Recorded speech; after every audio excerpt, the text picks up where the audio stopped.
Dar feedback é um ato de amor adulto, não de simpatia, de respeito. É olhar para alguém com cuidado suficiente para dizer o que ele precisa ouvir, não só o que ele gostaria de ouvir. Empresa que não dá feedback claro não está sendo gentil. Ela está deixando as pessoas falharem sem saber o porquê. Meu nome é Fernanda Ferreira e este capítulo fala sobre feedback, mas de uma forma diferente do que você provavelmente está acostumado a ouvir. No início da Gapser, o feedback era pontual, quase sempre reativo. Vinha depois de um erro, ou uma entrega mal feita, ou até mesmo um conflito. E por isso ele era recebido com medo. E foi aí que eu entendi algo que parece simples, mas que muda tudo. Se o feedback só aparece na crise, ele vira punição. Punição não educa, punição paralisa. Então transformamos o feedback em um ritual de cultura. Ele passou a fazer parte do calendário, dentro dos PDIs, dentro das one-on-ones, deixou de ser evento e virou linguagem. E o que eu vi acontecer foi gradual, mais claro. O time parou de se defender quando recebia feedback. Começou a perguntar antes de eu precisar falar. Quando o time pede feedback sem ser cobrado, é sinal que a cultura chegou num nível muito diferente de maturidade. Porque significa que a pessoa entendeu que feedback não é ameaça, é direção.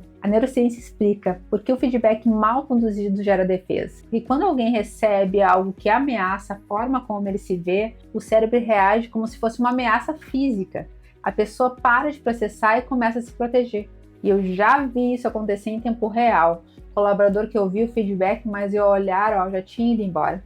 Não estava mais presente, ele estava sobrevivendo à conversa. Por outro lado, quando o tom é empático e o contexto é seguro, o mesmo feedback é processado como informação, como aprendizado, e o que precisava ser dito entra. Isso significa que a forma como o feedback é entregue não é um detalhe de estilo de fala, é o que determina se ele vai gerar mudança ou vai gerar resistência. Para que o feedback realmente seja efetivo, a gente desenvolveu dentro da Gapser o que chamamos de Fórmula 3C, que é clareza, contexto e cuidado. Na clareza, é o que exatamente precisa mudar. Sem generalização, você precisa ser mais proativo. Não é feedback, é julgamento vago. Feedback com clareza diz, na reunião de terça, você tinha informação e não trouxe. A gente precisa mudar isso. No contexto, por que isso importa? Qual é o impacto do comportamento no time, no resultado, na cultura? Sem esse contexto, a crítica fica solta. Com o contexto, a pessoa entende que existe consequência e que consequência gera responsabilidade. E o terceiro é o cuidado.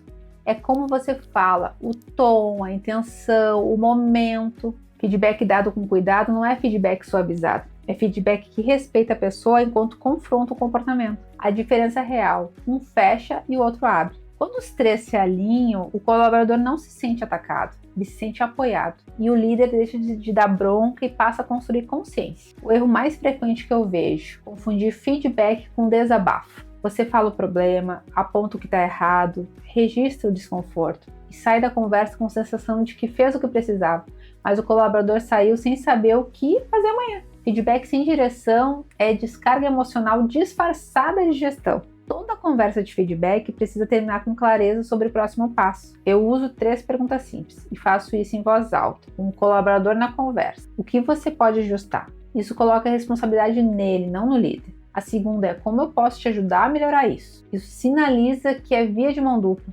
E a terceira, qual será o próximo passo? Isso transforma a intenção em ação.